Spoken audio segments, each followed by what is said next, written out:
Hello A&P students, this is Mr. Becker here to talk about the structures of the liver, gallbladder, and pancreas. All right, so we are going to start with the structures of the liver. So we can see the liver located right here, and you can see that it overlaps a segment of the stomach. All right, so and then you can see way back here, when you take a look at the model in the lab, the inferior vena cava. That's going to be important for later on. All right, so let's use our more detailed model, however, of our liver to kind of do this set of information. All right, so you can compare and contrast between all of the different types of livers in here.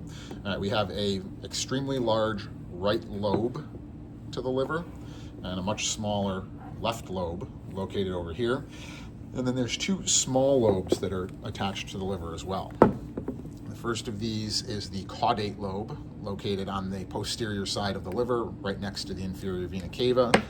And then the fourth one is located right here. The quadrate lobe is located between the ligamentum teres, located right here, and the gallbladder on the other side. And then bordered by the porta hepatis on the posterior.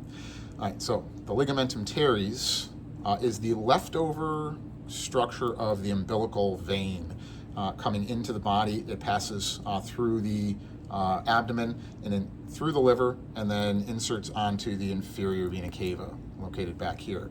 After you are born, you don't need this vein anymore, so it fills in with connective tissue and forms this ligamentum teres. All right, so we also have the falciform ligament, so which is not actually a ligament, it's actually a double fold of peritoneum.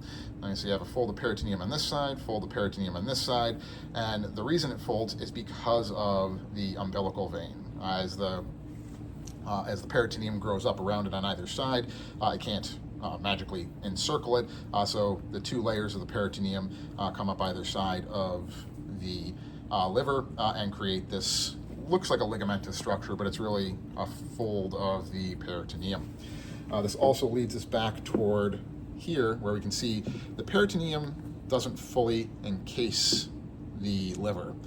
We have right here, and then much larger over on the right lobe here, an area we call the bare area, where the peritoneum doesn't fully cover the liver itself. So those are the outer structures of the lobes and structures of the liver itself. So coming in through here, let's look at the porta hepatis. And the porta hepatis, the hepatic portal, is the structure where we have a set of blood vessels coming into the liver. We have the proper hepatic artery, we have the hepatic portal vein, sometimes just called the portal vein, and then we have ourselves the common hepatic duct right here.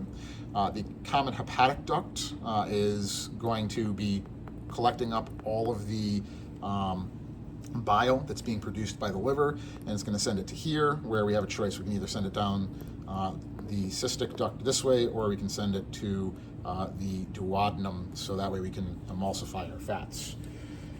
So if we take a look, coming off of the cystic duct here, we have the gallbladder, which sits on the underside of the liver.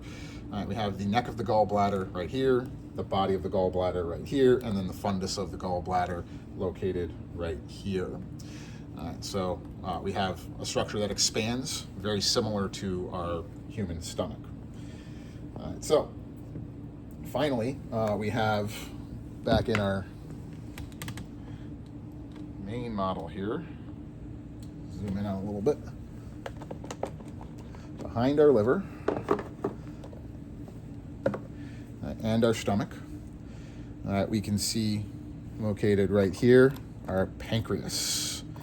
All right, so if I take this off for 1 second, flip it around, we can see located right here, pancreas. We can see the cystic duct coming down to the major duodenal papilla, located right here. This is the head of the pancreas. The neck of the pancreas is where the pancreas kind of makes a little turn on itself.